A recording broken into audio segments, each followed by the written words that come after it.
Docteur Beaulieu travaille à la clinique des troubles bipolaires et je travaille avec lui dans cette clinique, tout comme je travaille dans la clinique de psychiatrie générale. Alors, je vois beaucoup de patients qui présentent des doubles diagnostics. Des fois, ils ont des troubles bipolaires, mais des fois aussi, ils ont des troubles de personnalité. Alors, c'est clair que c'est une question clinique qui est pertinente parce qu'on se pose toujours des questions à savoir comment faire la part des choses, surtout quand il s'agit d'identifier quand est-ce que des émotions deviennent des symptômes. Alors, ce qu'on va faire ce soir, c'est mettre beaucoup d'emphase là-dessus parce que vous aurez remarqué que le titre s'appelle « L'humeur en montagne russe ». Bipolaire ou borderline, et moi je vais tout de suite corriger, je préfère parler de trouble de personnalité limite parce que c'est plus français. Alors on va essayer de regarder les composantes psychologiques et environnementales qui contribuent à développer un trouble de l'humeur. On va essayer d'établir une différence entre des fluctuations émotives qui sont dites normales versus quand elles deviennent dysfonctionnelles. Et on va faire la distinction entre trouble de l'humeur et trouble de personnalité limite. Et on va essayer de vous donner un peu une petite avancée sur qu'est-ce qui se passe point de vue traitement, puis comment la recherche avance dans ces champs. Et il y a des choses fort intéressantes. Alors, c'est le plan de la conférence ce soir. On va commencer par essayer de comprendre qu'est-ce que c'est un trouble bipolaire et qu'est-ce que c'est un trouble de personnalité limite. Et c'est moi qui ai l'honneur de commencer. Alors, vous avez peut-être, si vous êtes des personnes curieuses, cherché c'est quoi les critères diagnostiques dans le DSM du trouble de personnalité limite. On ne parlera pas nécessairement de ça. On va parler surtout des dimensions qui sont vraiment la fondation du diagnostic du trouble de personnalité limite ce soir. Et il y a des dimensions qui ressortent constamment dans la littérature actuellement. On parle d'instabilité affective que je vais vous définir, puis je vais mettre beaucoup d'emphase là-dessus. On parle d'impulsivité qui est aussi agit des fois avec agressivité, mais souvent c'est de l'auto-agressivité, c'est-à-dire c'est retourné contre la personne. Et on va parler un petit peu des problèmes cognitifs qui viennent avec le trouble de personnalité limite qui ont été décrits, les problèmes d'attention et de cognition. C'est clair que ces dimensions-là que j'appellerais tempéramentales, c'est-à-dire qu'on est avec ce genre de personnalité-là et qu'elle se développe, elle peut être modulée avec les expériences de vie jusqu'à l'âge adulte et ça va aussi mûrir avec les années à l'âge adulte. Elles vont entraîner tout un complexe de déficits fonctionnels, autant comment la personne se sent à l'intérieur d'elle-même, comment elle a des mécanismes de défense qui peuvent être plus ou moins bien adaptés et comment aussi ça va amener ces gens-là, parce qu'on parle de troubles de personnalité, donc leur personnalité fonctionne pas bien, ils sont dysfonctionnels et ils vont avoir des vulnérabilités certaines dans leur fonctionnement envers eux-mêmes et envers les autres. Donc, on va se retrouver avec des gens qui ont des troubles d'identité, des fois ils ont de la difficulté à faire face à des stress et puis ils vont présenter des fois des symptômes de dissociation, ce qui est quand même assez difficile à vivre. Et souvent, ils vont avoir beaucoup de difficultés interpersonnelles. Alors, qu'est-ce qu'on entend par instabilité affective? Si on décortique un petit peu qu'est-ce que ça veut dire, on voit que c'est des gens qui vivent des émotions, comme monsieur, madame, tout le monde, mais ils les vivent avec une fluctuation qui est très fréquente, qui est très intense, qui est très rapide et qui est aussi très mal tolérée.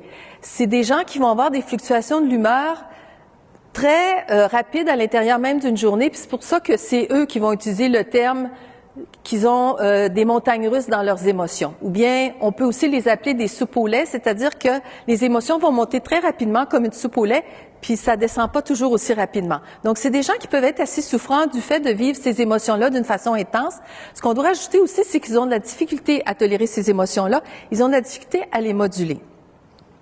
Alors, on voit aussi, quand on fait des analyses de la façon dont ces gens-là vivent leur vie émotive, c'est qu'ils ont l'air d'avoir beaucoup d'émotions négatives.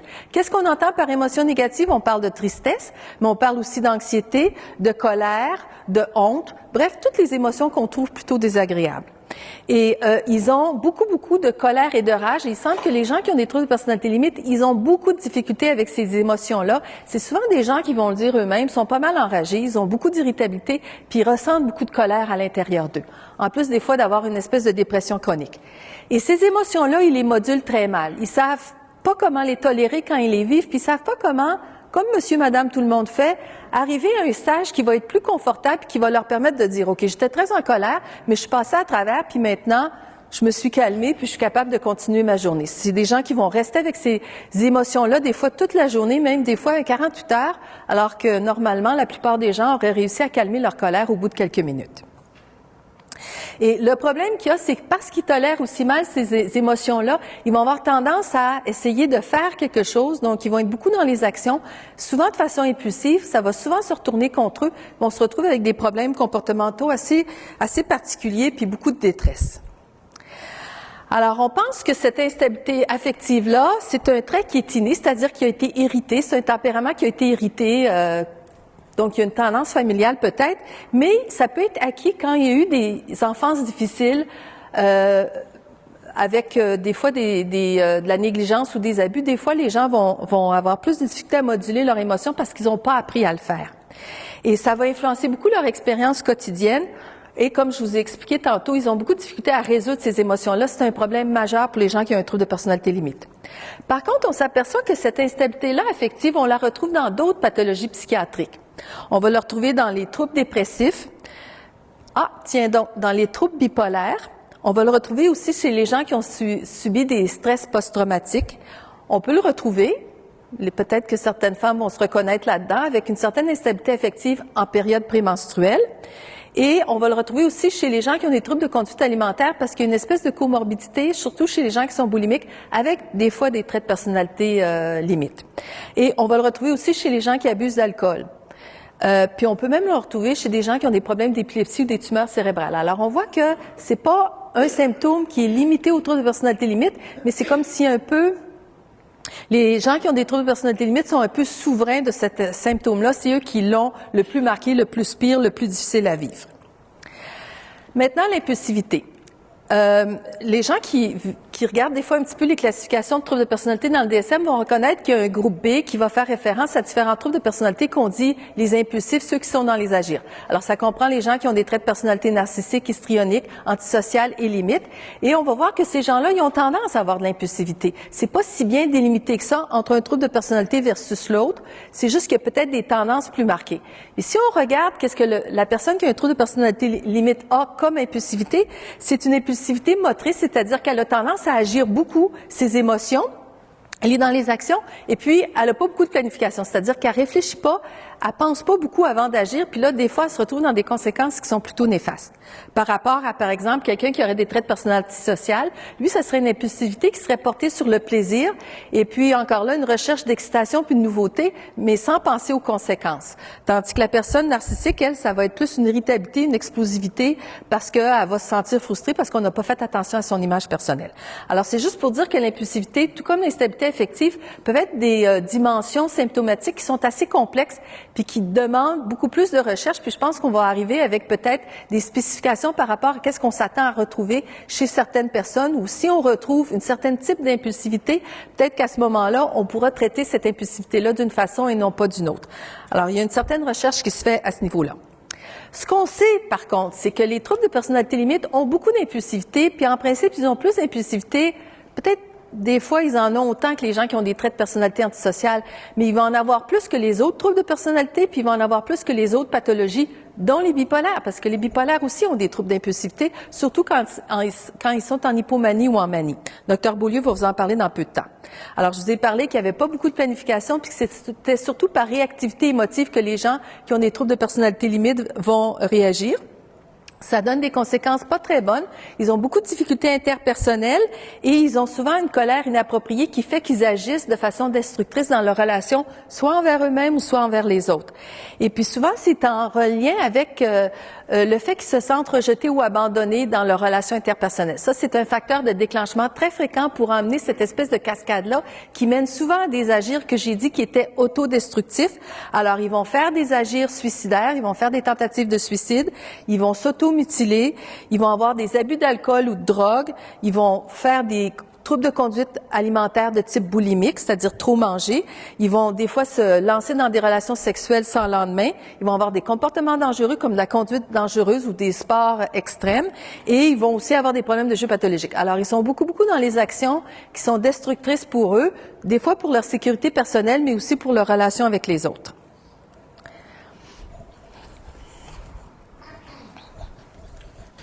Bon. On va éviter de s'enfarger dans les fils. Alors, la maladie bipolaire est une maladie assez bien connue maintenant. Hein. C'est l'ancien terme, c'est la maladie maniaco-dépressive et les gens ont rapidement compris qu'il valait mieux changer le titre pour mieux décrire un peu ce qui se produit. Les bipolarités, on parle des deux pôles, soit le côté dépressif ou le côté de l'hyperactivité, de l'euphorie et non pas de la tristesse. Donc, il y a variation de l'humeur et variation de l'humeur. Donc, nous avons tous, je l'espère, des petites modulations de l'humeur ou des petites variations d'humeur. Hein, parce que sinon, la vie serait un peu plate, n'est-ce pas? Donc, c'est un peu ce que vous démontre la première courbe ici dans le haut, qui démontre un peu, là, Dr. Beaulieu, allez-vous annihiler complètement mes émotions? Non. Le traitement ne vise pas à enlever les émotions des gens. Il y a, nous reconnaissons tous, une certaine variabilité de l'humeur que nous avons tous et qui est souhaitable. Il y a par la suite une autre grande catégorie de maladies bipolaires qu'on appelle la maladie bipolaire de type 2, qui, elle, s'accompagne de phases de dépression pendant lesquelles l'humeur diminue de façon notable. Et là, on ne parle pas de burn-out, n'est-ce pas? On parle, comme Dr. Israël va vous l'expliquer dans 2 semaines, ou la semaine prochaine, elle parlera plus de dépression et de burn-out. On parle de dépression clinique. La personne ne veut plus manger, perd d'appétit, le sommeil est perturbé, les gens s'isolent, peuvent avoir des idées de suicide, restent cloués au lit, manque d'énergie, beaucoup d'anxiété souvent qui accompagne. Les gens ne fonctionnent plus. D'accord? Ne peuvent plus travailler, ne peuvent plus faire leurs tâches habituelles, que ce soit à la maison, au travail ou ailleurs. Donc, et ça doit durer un minimum de 2 semaines. Donc, ça, c'est une phase dépressive de maladie bipolaire. En maladie bipolaire de type 2, si je peux avoir ma flèche, l'hypomanie se présente également. Alors, l'hypomanie, ce sont les mêmes symptômes de manie que nous retrouvons dans les maladies bipolaires de type 1, sauf que les symptômes sont plus marqués dans la phase de manie que dans les phases d'hypomanie. Alors, quels sont-ils, ces symptômes-là? La personne est pleine d'énergie, pétante de créativité, pleine d'idées. Les idées vont vite dans la tête et ça fait du coq à l'âne. C'est peut-être la meilleure description à avoir, à décrire, à donner. Et dans les phases de manie, les gens deviennent à ce point agités, hyperactifs, ne dorment qu'1 heure ou 2 par nuit maximum, des fois pas du tout, peuvent avoir des symptômes psychotiques, entendre des voix, et même avoir des idées paranoïdes et tout ça, et à tel point qu'ils ne deviennent à nouveau plus fonctionnels. D'accord? Ils ne sont plus fonctionnels, ne peuvent plus faire leur travail et, naturellement, pas besoin d'un diplôme en psychiatrie pour voir que la personne ne va pas bien. N'importe qui est capable de le détecter et c'est à ce moment-là que les familles interviennent, les amis, et amènent la personne à consulter à l'urgence ou à voir son médecin. Dans l'hypomanie, c'est toute une autre histoire. Dans l'hypomanie, les gens sont le fun. C'est bien plaisant. Ils sont euphoriques, un peu de bonne humeur, ils rient facilement, ils font toutes sortes de jokes, toutes sortes de blagues, plein d'énergie. Ils se lèvent à 4-5 heures du matin, ils travaillent beaucoup plus, ils sont pas aussi fatigués qu'ils devraient l'être normalement.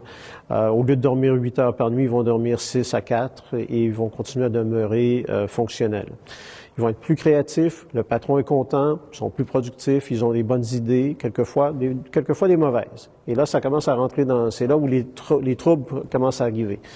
Genre, mon patron comprend rien, je lui ai dit comment faire les choses, il veut pas m'écouter, tant pis, moi je quitte mon emploi, je vais fonder ma propre compagnie et ça va marcher comme je veux. Naturellement, c'est pas toujours une bonne chose à faire et quelquefois ça conduit à des problèmes financiers et autres par la suite. Donc, ça, c'est plus l'hypomanie. Donc, la maladie bipolaire de type 2, encore une fois, il y a des critères diagnostiques. Je n'entrerai pas dans tout le détail parce que ce serait trop long. Mais l'idée, c'est que il peut y avoir des facteurs déclencheurs, soit des stresseurs qui peuvent amener des épisodes, ou encore, ça peut se déclarer de façon spontanée. Et ça, c'est pour mettre en contre-jour avec la description que Dr. Renaud vient de vous donner des variations de l'humeur que l'on trouve dans les troubles de personnalité qui, en général, se produisent moins de façon spontanée, mais plus quand on creuse bien en parlant avec la personne, on réalise qu'il y a eu un stresseur qui s'est produit ou encore une frustration, particulièrement dans le cas des troubles limites. Donc, et ça, c'est ce qui va souvent nous permettre de distinguer, entre autres, la maladie bipolaire d'un trouble de personnalité. Bon, quelquefois, il y a les deux. Hein. Il m'arrive quelquefois de dire à mes patients, ben ça, vous savez, ce serait pas un peu votre caractère, ça? Et là, on blague ensemble là-dessus, parce que moi aussi, j'ai mon petit caractère, et puis on fait des comparaisons, et puis on s'auto-diagnostique les uns les autres. Et ça ramène les choses un peu au plancher des vaches, je dirais, c'est-à-dire que ça normalise un peu le fait que tout le monde a son petit caractère, on connaît tous nos traits de personnalité les uns des autres. Là où ça devient un problème et un trouble de personnalité, c'est quand ça crée des problèmes autour de soi et pour soi, comme le docteur Renaud vous l'a mentionné. Donc, c'est là où on fait la différence. Et quelquefois, il m'arrive de dire à quelqu'un, écoutez, vous n'êtes pas en hypomanie, non, vous n'avez pas un trouble de personnalité, c'est simplement des traits de personnalité que vous avez, et voilà, c'est travailler là-dessus, ça serait peut-être utile, mais il faut temporiser les choses et surtout ne pas pathologiser tout ce qui se produit dans la vie des gens. D'accord? Donc, les phases dépressives, je vous résume sous forme diapo ce que je vous ai dit en quelques mots tout à l'heure. Donc, vous avez la liste des symptômes. Vous voyez donc, il y a des critères diagnostiques qui sont importants. Mais je vais vite passer aux phases de manie ou d'hypomanie, où là, vous voyez le symptôme classique primaire qui se produit souvent le plus fréquemment au début des phases d'hypomanie ou de manie, c'est la diminution du besoin de sommeil. Ça, c'est la chose clé.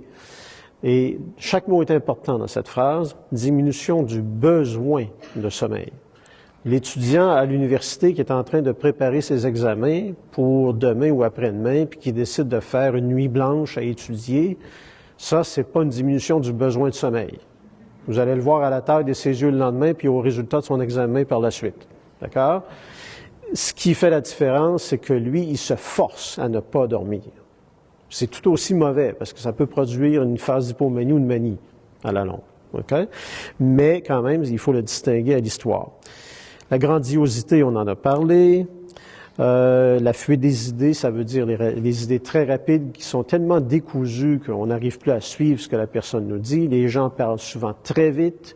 On perd le fil de ce qu'ils nous disent. Ils sautent des mots. Même, souvent, les patients nous disent ça. Apparemment, je parle tellement vite que j'oublie de dire quelques mots, puis là, je comprends pas pourquoi les gens ne comprennent pas. Puis là, je me fâche, puis je deviens irritable, puis là, ça y est, la chicane prend, puis je me mets dans le trouble. Donc ça, ce sont des symptômes également d'hypomanie que l'on voit. Donc, la personne devient distraite. C'est pas qu'il y a un trouble de déficit d'attention. Parlant de diagnostic différentiel, ça aussi, ça vient souvent sur le tapis. Docteur Beaulieu, j'ai besoin de Ritalin. Non, vous n'avez pas besoin de Ritalin, ça va ne faire qu'empirer les choses. D'accord? C'est tout simplement que les symptômes d'hypomanie vous empêchent de vous concentrer sur la tâche à faire ou sur les choses qui sont dites. Les personnes deviennent agitées, parlent vite, bougent vite, font tout vite, font 56 affaires en même temps, de telle sorte qu'à la fin de la journée, la cuisine est complètement en rénovation. Les meubles sont rendus storés dans le salon, la peinture est commencée dans le salon, il y a une partie de la peinture qui est faite dans la cuisine et il y a la sauce à spaghetti qui est en train de cuire sur le poêle. D'accord? Et donc, 56 affaires comme ça. Et ça, c'est pas très loin de la vérité, ce que je vous dis là comme exemple. Donc, c'est des histoires vécues que j'ai entendues. Donc, ça peut aller jusque-là. Naturellement, c'est pas très productif et ça conduit à toutes sortes de problèmes. Alors, la labilité de l'humeur versus l'instabilité affective et comment distinguer les troubles bipolaires des troubles de l'humeur bipolaire et limite. Naturellement, on n'est pas ici pour vous dire que c'est facile. Ce n'est pas toujours facile. Pas du tout. Même nous, on s'arrache les cheveux. C'est pas pour rien que des fois, Dr Renaud, elle travaille dans notre programme des troubles bipolaires, pas seulement des fois, mais tout le temps.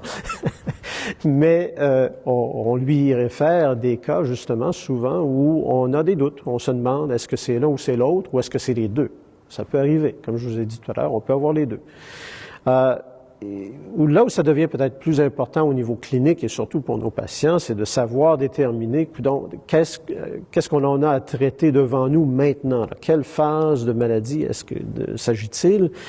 Souvent, dans les troubles bipolaires, il y a des saisons à ça. Au printemps, un peu comme tout le monde, c'est de la biologie normale, on devient un petit peu excité. La sève monte, comme on disait, comme nos grands-parents disaient. D'accord? Alors, les gens dorment un peu moins, on a tous un petit peu de regain d'énergie avec la lumière et on pourrait parler de luminothérapie, toutes ces choses-là, mais bref, on observe souvent une montée graduelle et plus persistante dans le temps, consistante dans le temps, on parle de plusieurs jours, voire quelquefois des semaines, du niveau d'énergie, enfin tous les symptômes que je vous ai donnés tout à l'heure pour l'hypomanie. Même chose pour la dépression. Quand la personne devient déprimée, c'est pas pour une journée ou pour quelques heures.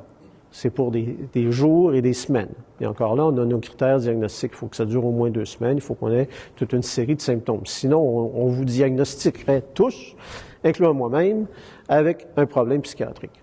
Ça n'a pas d'allure. D'accord?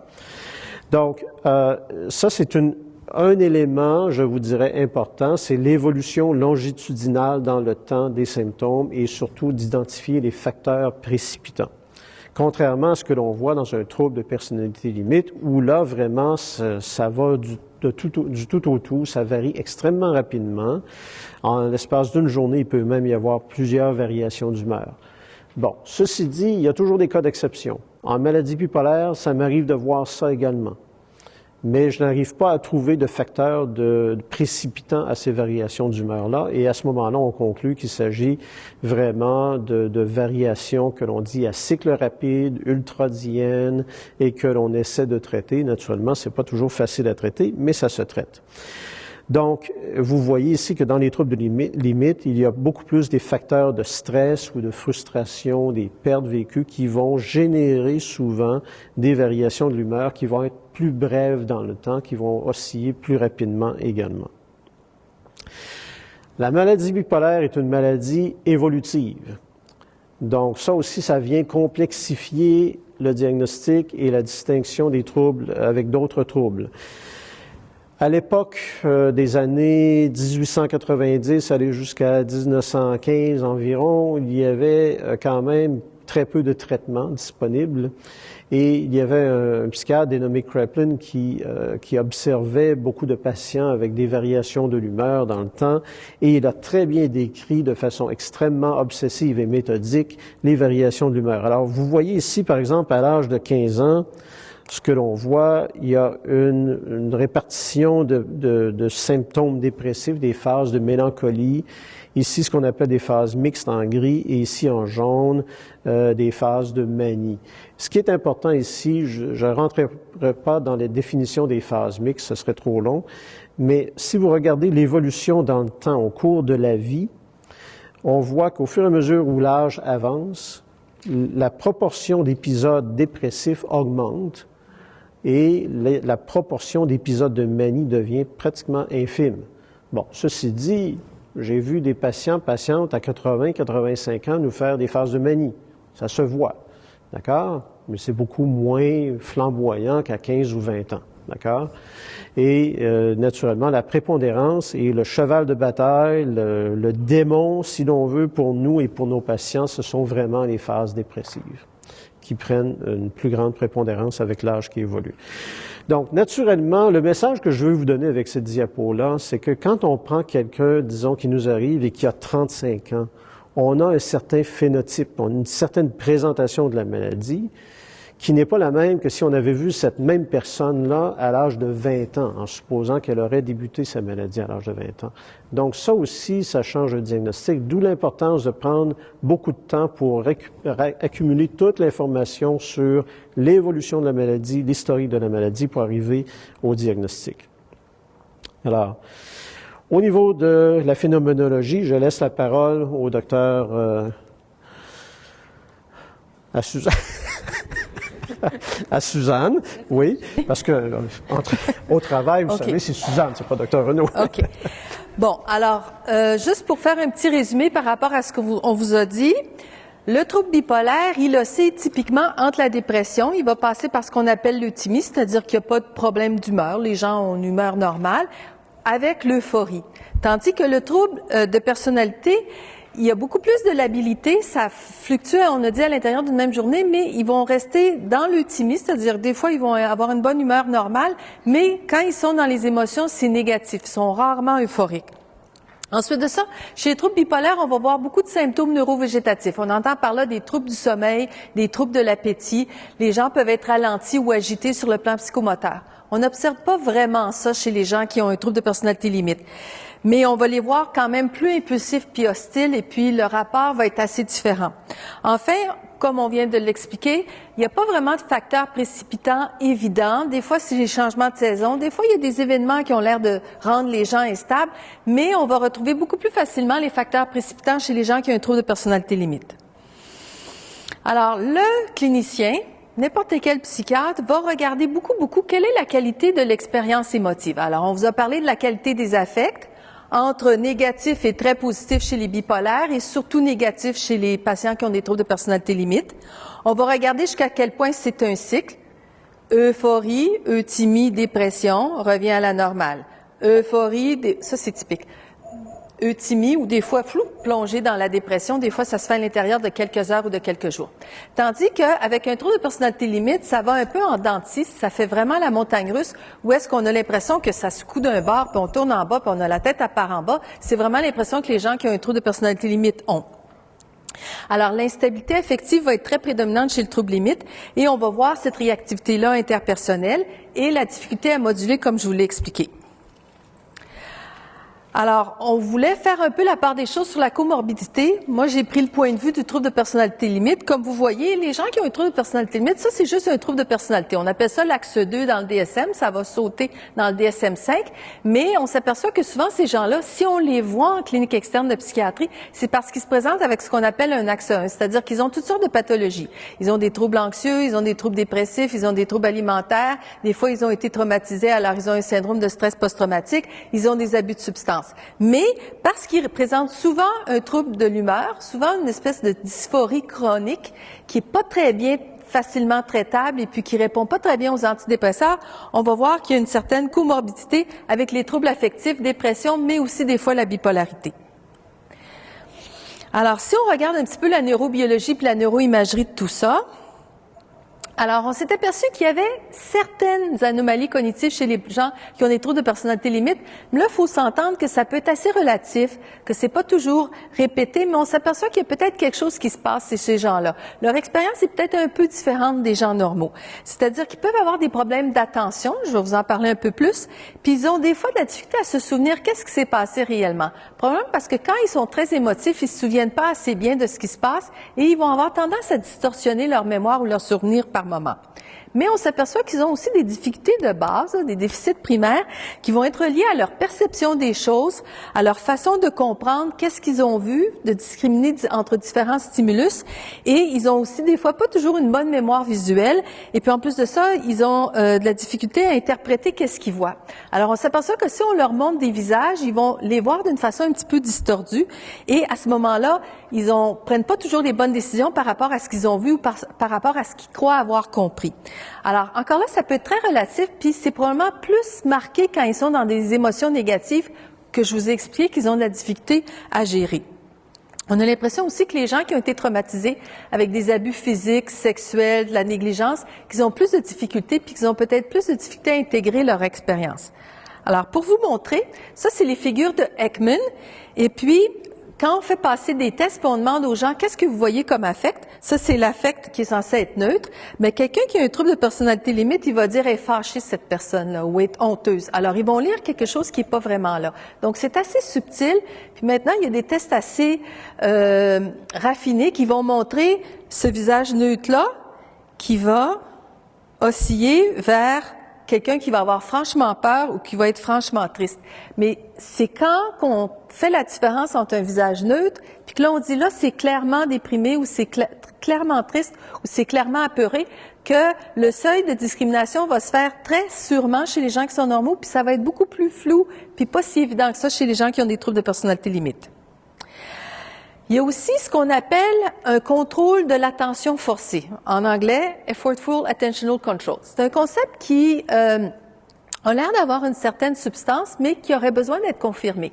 Ce que ça veut dire, c'est que quand on est devant une situation qui est complexe, qui est un petit peu ambiguë, il faut qu'on soit capable de garder attention, puis comprendre, puis analyser qu'est-ce qui se passe. Vous avez quelqu'un qui est en train de vous parler, puis ce qu'ils vous disent, vous n'êtes pas certain de quelle position ils viennent, qu'est-ce qu'ils veulent vous expliquer, et puis il faut continuer à écouter, puis dire, OK, est-ce qu'il est tendu, est-ce qu'il est en colère, ou il est juste pas de bonne humeur, ou en tout cas, il faut interpréter les choses, mais des fois, c'est pas facile. Vous le savez, on a des interactions sociales qui, des fois, sont pas si évidentes que ça, sont pas toutes noires ou toutes blanches. Ça, c'est modulé par le cingulaire antérieur, un noyau qu'on a dans le cerveau qui est très important puis qui nous permet de décider, bon, y a-t-il un problème ou il y en a pas? C'est aussi clair que ça.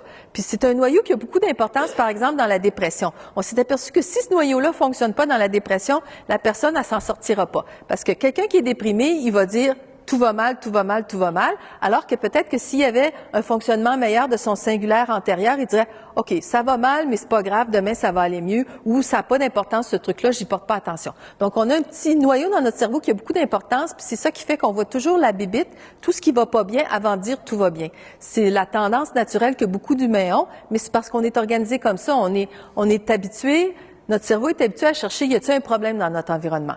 Alors, les gens qui ont un trouble de personnalité limite ont ce noyau-là qui fonctionne pas très bien. Puis ça, c'est important parce que, comme je vous ai expliqué, c'est ça qui va faire qu'on va déterminer, y a-t-il un problème ou il y en a pas? Alors, si on donne dans un laboratoire des stimuli qui sont un petit peu équivoques, comme je vous ai montré avec les visages, puis qu'à partir de ça, on demande à la personne de prendre une décision, faut-il pousser sur un bouton, il y a un problème, il n'y a pas de problème, ils vont avoir de la difficulté à prendre une décision. Alors que quelqu'un de normal dirait, OK, il n'y a pas de problème, c'est neutre comme stimuli, j'ai pas besoin de peser sur le petit bouton.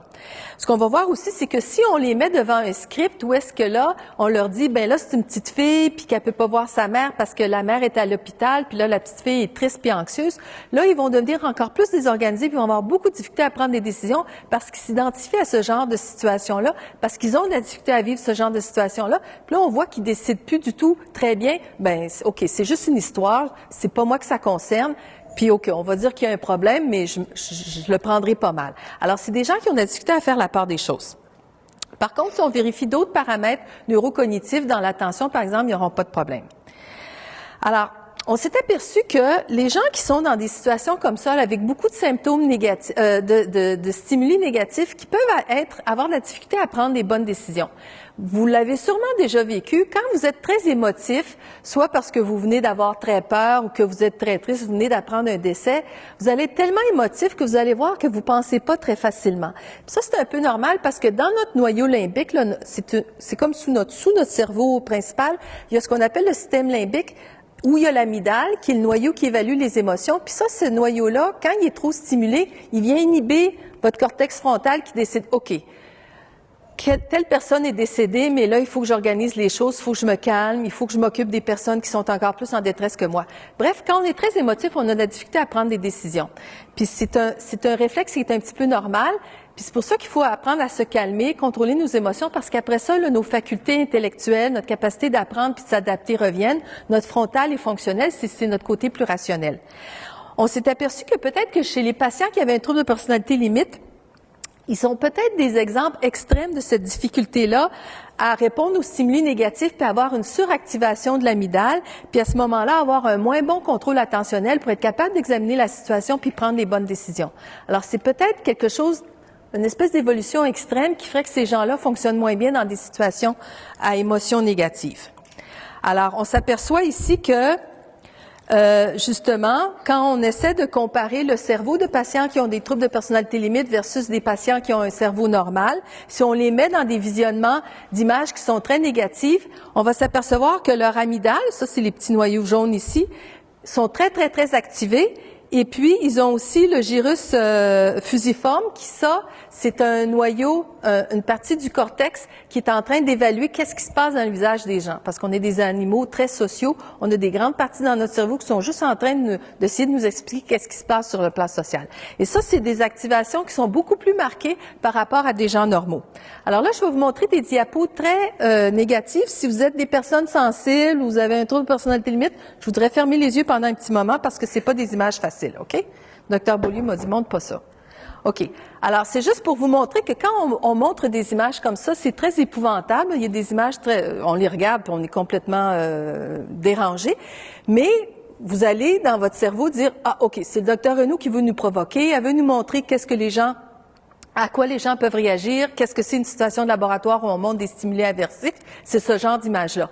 Le problème, c'est que quelqu'un qui aurait un trouble de personnalité limite aurait beaucoup de difficulté à se séparer de ces images-là, puis aurait l'impression que c'est en train de leur arriver maintenant, ou ça leur remettrait en vision quand est-ce qu'ils ont été abusés par leur mari ou quelque chose du genre. Puis là, ils auraient énormément de difficulté à se distancer, puis ils commenceraient un petit peu à capoter littéralement, même à l'intérieur d'un laboratoire, ils auraient de la difficulté à faire la part des choses. Alors, c'est un petit peu comme ça que les gens qui ont un trouble de personnalité vivent les choses. OK? Alors, on voit ici que, par exemple, les cerveaux des gens qui sont normaux, qui sont très activés, sont en train de travailler sur l'orbitofrontal. Ça, c'est le cerveau orbitofrontal. Lui, ce qu'il est en train d'évaluer, c'est, OK, qu'est-ce que je suis en train de voir? Qu'est-ce qui est en train de se passer? Tout regarder la séquence des stimuli, puis de les comprendre, puis de les intégrer. Et puis, ils vont utiliser aussi leur cortex dorsolatéral puis préfrontal pour analyser tout ça. Par contre, ce qu'ils vont moins activer, ça va être leur frontal médian, qui est plus une partie du cerveau qui est émotive. Et puis, ils vont peut-être utiliser moins d'autres parties de leur cerveau. Par contre, si on regarde le cerveau des patients qui ont un trouble de personnalité limite, vous voyez une autre étude qui montre que, ça c'est Dr. Koenigsberg qui montre ça, qu'on voit qu'ils stimulent beaucoup plus leur gyrus fusiforme, qui est encore en train de comprendre qu'est-ce que je vois dans le visage des images que je regarde. Et puis, ils vont aussi aller chercher leur hippocampe. Leur hippocampe, ça c'est un noyau qui va chercher les souvenirs antérieurs. Donc, ils sont encore en train d'intégrer la situation, alors qu'ils sont pas encore en train de réfléchir puis de mentaliser autant que les gens normaux pourraient le faire. Dans la maladie bipolaire, il y a des recoupements avec les résultats que Dr. Renaud vient de vous présenter. Et encore une fois, beaucoup de recherches se fait pour tenter de distinguer qu'est-ce que l'on trouve d'anormal chez les cerveaux, le fonctionnement du cerveau chez les patients bipolaires par rapport aux patients souffrant de dépression unipolaire, les dépressions majeures, et par rapport aux gens qui souffrent de troubles de personnalité limite. Donc, vous ne serez pas très surpris d'apprendre peut-être que également chez les patients bipolaires, on trouve cette hyperactivité du système limbique où se trouve l'amygdale, le complexe des noyaux amygdaliens, c'est dans le lobe temporal, juste ici. Cette même structure-là, chez les patients bipolaires, est constamment en hyperactivité. Même quand les patients sont bien, même quand ils ne sont pas déprimés, ils ne sont pas en hypomanie, ils sont très stables. Et vous regardez ici cette image, entre autres. Cette colonne-ci montre un peu l'activité de cette zone dans le système limbique que l'on appelle l'amygdale, qui est visible ici, et qui montre que même lorsque la personne est bien, cette partie du cerveau est hyperactive. Alors que chez les déprimés qui sont unipolaires, qui sont en rémission, la colonne de droite ici, et chez les sujets contrôle, tous les deux groupes sont stables sur le plan émotif. Il n'y a pas cette hyperactivité que l'on retrouve chez nos patients bipolaires. Alors, qu'est-ce que ça nous dit? Ça ne vient que donner une identification neurobiologique, une zone du cerveau que l'on peut identifier qui nous confirme et qui nous explique pourquoi nos patients bipolaires sont si réactifs aux stresseurs qu'ils le sont. Et ça, c'est une chose que tous les cliniciens savent, c'est une chose que tous nos patients connaissent bien d'eux-mêmes, c'est qu'ils sont plus sensibles que la moyenne des gens au stress. Et donc, s'ils peuvent arriver à régulariser le niveau de stress, le niveau d'anxiété, déjà là, ça va leur faire un grand bien. Donc, au niveau compréhension, ça c'est juste pour votre information qu'on vous donne ça, c'est qu'on pense que le cortex frontal, particulièrement du côté gauche, fonctionne moins bien chez nos patients. Et que, normalement, ce cortex-là devrait dire, écoute, l'amygdale, calme-toi. C'est pas si dangereux que ça. L'exemple que je donne toujours, c'est si vous voyez une couleuvre à vos pieds, la première chose qui va vous arriver à l'esprit, c'est pas que c'est une couleuvre, c'est que c'est un serpent. Et que vous allez réagir. Instinctivement, vous allez reculer, vous allez avoir peur un tout petit peu. À moins que vous sachiez que vous avez plein de couleuvres dans votre jardin, vous êtes habitué. D'accord? Mais si vous n'êtes pas habitué, puis si vous découvrez une couleuvre à vos pieds, vous allez réagir. Et là, une fraction de seconde plus tard, l'hippocampe est allé rechercher l'information, les souvenirs antérieurs. Vous allez vous rappeler que votre mère ou votre père vous avait enseigné quand vous étiez tout petit que ça, c'est pas un vrai serpent, c'est juste une couleuvre, ça mord pas, ça vous tuera pas. Et puis là, votre cortex frontal dit, ben oui, c'est pas rien de dangereux, calme-toi. Et là, tout se calme. Mais quand le cortex frontal ne fonctionne pas très bien, là, à ce moment-là, cet état de tension interne, d'anxiété demeure présent et donc, vous faites une crevaison sur l'autoroute et ça y est, c'est la fin du monde. D'accord? Parce que vous avez de la difficulté à gérer cette information-là. Donc, ça, c'est une compréhension que l'on a un peu de ce qui se passe en maladie bipolaire, mais aussi en dépression. Ça se recoupe, ces choses-là. La distinction que l'on voit, par contre, comme je vous l'ai montré tout à l'heure, c'est que les patients bipolaires, eux, semblent avoir constamment cette tendance à avoir l'hyperactivité du système limbique, donc cette plus grande sensibilité permanente au stress. Donc, au niveau du traitement, qu'est-ce que ça implique? Je vais relaisser la parole tout de suite au Dr Renaud. OK.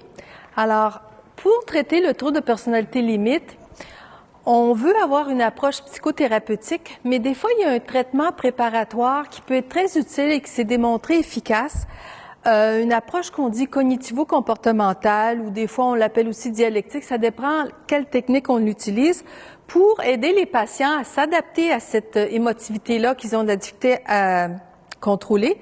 On veut les aider à trouver des stratégies d'adaptation pour diminuer aussi leur distorsion cognitive et puis avoir une réponse un peu plus positive quand ça va mal. Puis ça, c'est des enjeux qui sont très importants pour les patients qui ont un trouble de personnalité limite.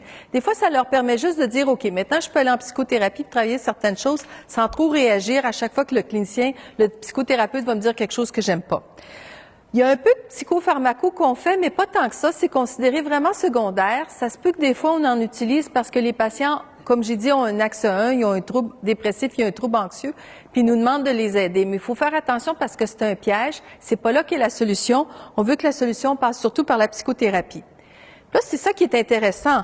Moi, quand j'ai fait ma résidence, c'était le trouble de personnalité limite, très mauvais pronostic. Maintenant, on sait que c'est un très bon pronostic, ça se traite, ça s'améliore. On ne dit pas qu'il ne restera pas des petits résidus de caractère, mais il y a beaucoup de techniques qui ont été développées qui sont toutes à peu près équivalentes, aussi bonnes les unes que les autres. On sait juste que, par exemple, peut-être que les premières, l'approche psychoéducative, c'est celle qui est la stratégie pour aider les gens à trouver des stratégies. L'approche dialectique comportementale, cognitive et les schémas de Young, c'est des approches plus cognitives qui sont un peu plus cadrantes, puis qui vont plutôt aider à comme contrôler les émotions. Puis ça a l'air d'aider les gens à rester en traitement. Par contre, toutes les autres qui sont d'une approche qu'on dit plus psychodynamique, puis vous voyez, il y a plusieurs auteurs qui ont fait du travail très intéressant là-dedans, ils vont aller chercher un peu les émotions, puis ça va chercher des fois les deuils que les personnes qui ont des troubles de personnalité limite ont à faire, puis ils ont un peu plus de difficulté avec ça. Alors, la question, c'est pas tellement est-ce que c'est un bon traitement. Les traitements, maintenant, sont très adaptés pour comprendre qu'est-ce qui fait que c'est difficile à travailler en psychothérapie pour les troubles de personnalité limite. La question, c'est toujours une question de longueur. De quoi est-ce que la personne est capable de faire? Combien de temps est prête à s'engager? C'est quoi sa motivation? C'est plus ces questions-là qui sont importantes et puis qu'il y a une bonne alliance thérapeutique. Il y a quand même des aspects intéressants par rapport à cette modulation-là affective dont on vous a parlé que j'aimerais souligner ce soir. Alors, il y a une approche qui est très zen, parce que ça vient de fait de la religion zen, sans que ça soit une approche religieuse, c'est de faire de la pleine conscience. C'est-à-dire qu'on veut que les gens soient capables de faire attention au moment présent et de regarder qu'est-ce qui se passe dans leur vie sans se projeter dans le futur puis sans regarder ce qu'il y a dans le passé. C'est ce qu'on appelle la pleine conscience ou mindfulness en anglais. Ce qu'on veut juste, c'est que la personne soit capable d'observer, de décrire et de prendre conscience de ce qui se passe dans le moment présent. Et puis, à ce moment-là, la personne va pouvoir porter attention, puis ça va l'aider de prendre conscience de, par exemple, c'est quoi l'émotion qu'elle est en train de vivre, de la nommer, de la décrire, puis de comprendre pourquoi elle a. Ça semble peut-être un peu nono ce que je vous raconte, mais de fait, ça peut être très difficile pour quelqu'un qui a un trouble de personnalité limite et de fait aussi avec quelqu'un qui a un trouble bipolaire. Ce que ça permet, c'est que les gens agissent pas sans réfléchir de façon qui peut être destructrice. Ça les force à s'arrêter puis dire, OK, là, je suis en colère. Pourquoi je suis en colère? Ah oui, on m'a dit telle affaire, j'ai pas aimé. Est-ce que c'est justifié d'être en colère? Ça a l'air un peu là ralenti puis tout ça, mais de fait, c'est exactement ça qu'il faut que la personne qui a un trouble de personnalité limite fasse. C'est qu'elle s'arrête, qu'elle comprenne qu'est-ce qui arrive puis qu'elle dise, OK, ben c'est normal, je suis en colère. Il y a quelqu'un qui a fait quelque chose que j'aimais pas, puis ça sert à ça d'être en colère, dire il y a quelque chose qui va pas.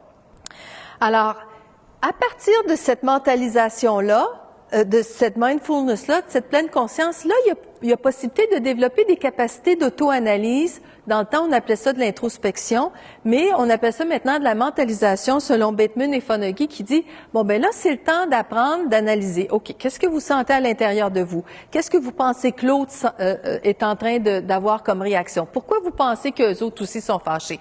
Est-ce que vous comprenez pourquoi ils sont fâchés? Bref, de s'arrêter puis d'analyser la situation, puis d'avoir des scénarios pour dire, OK, je pense qu'il est fâché à cause de telle raison, et puis moi aussi, je suis fâché, mais pas pour les mêmes raisons. Donc, juste le fait de s'arrêter puis de penser, qu'est-ce qui est en train de se produire? Vous êtes en train d'utiliser votre frontal, puis vous avez modulé votre amygdale, puis vous êtes en train de nommer vos émotions, puis c'est une information qui est très importante. Encore là, vous allez dire, ben voyons donc, il n'y a rien là. Mais des gens qui ont de la difficulté à faire ça, ça demande tout un processus psychothérapeutique, ça peut prendre bien du temps à l'apprendre, mais une fois que c'est appris, ça les sert énormément. Alors, ce qui est intéressant, c'est qu'on a une étude qui est faite par Schnell et Herpertz. Sabine Herpertz, c'est une psychiatre allemande qui a fait du travail intéressant en neuroimagerie. Ils ont justement démontré que quand les gens font la thérapie dialectique comportementale de Linehan, qui est très, très, très reconnue pour être efficace, appliquée pour les gens qui ont un trouble de personnalité limite, on voit qu'il y a un changement. La réponse hémodynamique, c'est-à-dire c'est la circulation du sang dans le cerveau, puis on voit quelles régions du cerveau sont plus animées par rapport à d'autres. C'est tout le temps des images qui sont soustraites de la normale par rapport à quand ils sont en train de gérer une situation conflictuelle. Puis on s'aperçoit que dans des situations stimuli négatives, je vous ai dit qu'ils avaient de la difficulté avec ça, les gens qui ont un trouble de personnalité limite, à partir de ce moment-là, on voit que ils ont moins, ça tourne moins à vide dans leur cortex singulaire antérieur, dans le temporal puis dans l'insula gauche, qui sont comme, encore là, d'autres régions du cerveau qui sont toutes intégrées. Là, c'est jamais juste un noyau, mais on voit qu'il y en a qui dérapent un peu plus. C'est toute une intégration de nos régions corticales, hein, il faut faire attention. Mais on s'aperçoit qu'à ce moment-là, ça fonctionne mieux, puis c'est moins suractivé comme on l'avait dit. Puis on s'aperçoit aussi qu'il y a moins de stimulation au niveau de l'amygdale gauche, et puis même au niveau de l'hippocampe. Alors, ces noyaux-là qu'on voyait qui tournaient à vide un peu plus puis qui cherchaient à comprendre ce qui se passe sont beaucoup moins stimulés, comme s'il y a une meilleure intégration dans tout le cerveau. Alors là, c'est clair que c'est une petite étude qui était assez compliquée parce qu'il fallait que là, les gens soient mesurés avant de partir en traitement. Là, ils avaient des séquences de traitement, puis là, ils mesuraient, ils regardaient qu'est-ce qui se passait dans le cerveau avec de la résonance magnétique. Puis là, ils faisaient ça à différentes époques. Puis là, quand ils ont vu que les gens avaient bien répondu à la thérapie, c'est eux autres qui avaient des changements dans leur cerveau. Alors, c'est quand même assez intéressant parce qu'on s'aperçoit que la psychothérapie peut changer le fonctionnement du cerveau. Alors ça, c'est les images qui nous montrent que les noyaux étaient moins activés une fois qu'ils avaient reçu le traitement et puis on voyait qu'il y avait moins de suractivation comme on retrouve chez les gens quand ils sont moins bien.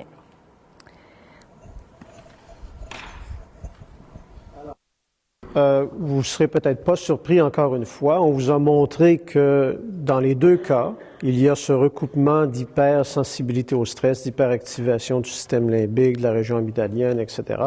Le même genre de thérapie, de mindfulness, de techniques de pleine conscience vont aider également à moduler cette partie du cerveau et améliorer la stabilité de l'humeur chez nos patients bipolaires. Du moins, c'est ce que l'on pense, c'est ce pourquoi on fait de la recherche là-dessus. Ce qui est aussi important, c'est l'aspect de la psychoéducation. Il faut réaliser que la maladie bipolaire est une maladie qui persiste dans le temps.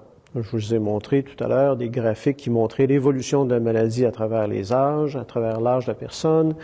C'est une maladie qui se traite, qui peut très bien se traiter. Il y a des gens qui font des rechutes très rarement. Il y en a d'autres qui sont moins chanceux, qui en font plus fréquemment que d'autres, mais ça se traite. Cependant, c'est une maladie qui appartient aux patients. Je dis toujours à mes patients, ça c'est comme un diabète. On va vous apprendre à gérer votre traitement comme on apprend aux diabétiques à gérer son insuline. D'accord? Ça, c'est pour vous donner du pouvoir. Et dans 2 ans, vous aurez votre certificat en bipolarologie et vous pourrez dire, Docteur Beaulieu, je vous congédie. C'est mon souhait dans la vie d'être congédié, croyez-moi. D'accord? Parce qu'il y a beaucoup de gens qu'il faut aider, donc il faut faire de la place. Mais ce qui est important, c'est surtout de faire comprendre aux gens qu'ils peuvent apprendre à maîtriser cette maladie-là. Donc, les techniques de psychoéducation, on les a étudiées. On a fait de la recherche là-dessus. On a comparé ça à des techniques de thérapie cognitivo-comportementale en individuel versus en groupe pour la psychoéducation. Ben, croyez-moi ou non, les résultats sont exactement similaires en termes de stabilité de la maladie. Donc, la psychoéducation est également très importante. Des résultats qu'on est sur le point d'avoir publiés bientôt. Donc, l'idée, c'est d'arriver à faire également le dépistage précoce des symptômes de rechute. Plus nos patients viennent nous voir, nous appellent rapidement quand ils commencent à perdre le sommeil, plus on est capable d'agir vite, plus on est capable de contrôler ça rapidement et de prévenir une rechute complète et une réhospitalisation et tout ça. Donc, je pense que moi, maintenant, j'ai des patients qui ne m'appellent même plus. Ils savent très bien quoi faire. Ils gèrent ça comme un diabétique, ils gèrent une augmentation de sa glycémie, ils augmentent un peu leur dose de médicaments que je leur ai appris à gérer. Ils le font de façon sécuritaire. Ils reviennent me voir 2 mois plus tard, puis ils me racontent tout ça. Puis bon, ben, tu m'as pas appelé? Non, pas nécessaire. Alors, je suis prêt d'être congédié. Ça s'en vient. C'est bien. Donc, l'idée, mais ça rend également nos patients fiers d'être capables de gérer cette maladie-là. Et ça, c'est très important pour l'estime de soi et la confiance en soi. D'accord? Donc, la psychoéducation, ça paraît bébête, ça paraît simple, mais c'est important. Les techniques de pleine conscience, c'est pas pour tout le monde. Je peux vous dire tout de suite, c'est pas pour moi. J'ai fait l'exercice qui consiste à prendre un raisin, à se le mettre dans la bouche, à se fermer les yeux, et là, à apprécier la texture, la rondeur, la couleur, la senteur, le goût de la pelure, quand on commence à... Et tout ça pendant 5 minutes de temps. C'est pas pour moi. Je suis loin d'être zen, et Dr. Renaud le sait très bien. Et donc, j'ai dit à mon personnel, écoutez, oui, d'accord, on fait de la recherche là-dessus, mais vous ne me mettez pas dans les thérapeutes, c'est pas pour moi. C'est pas fait pour tout le monde, ça demande une discipline de faire, il faut le mettre en pratique quotidiennement, il faut faire des exercices, etc., etc., mais quand même, ça peut se faire et ça apporte beaucoup de bien à beaucoup de gens. D'accord? Un des créateurs de cette technique, c'est Dr. Zindel Segal à Toronto, avec qui on collabore, et qui a démontré que dans les dépressions récurrentes, unipolaires, les dépressions majeures qui se répètent fréquemment, les techniques de pleine conscience ont permis chez les patients qui avaient réussi à diminuer leur réactivité émotionnelle, et c'est la courbe d'en haut ici, qu'après une rémission de leur dépression, s'ils arrêtaient leurs antidépresseurs après un traitement complet d'1 an ou de 2 ans avec leur antidépresseur, une fois qu'ils étaient en pleine rémission, on voit que ces patients-là qui ont incorporé les techniques de MBCT, ils demeurent stables beaucoup plus longtemps avant d'avoir une autre chute de dépression comparativement à des patients qui n'ont pas réussi à acquérir, comme moi, les techniques de MBCT. Donc, moi, si je souffrais de dépression, je serais parti de la courbe d'en bas, là. Je rechuterais plus vite parce que je ne serais pas capable d'appliquer le MBCT.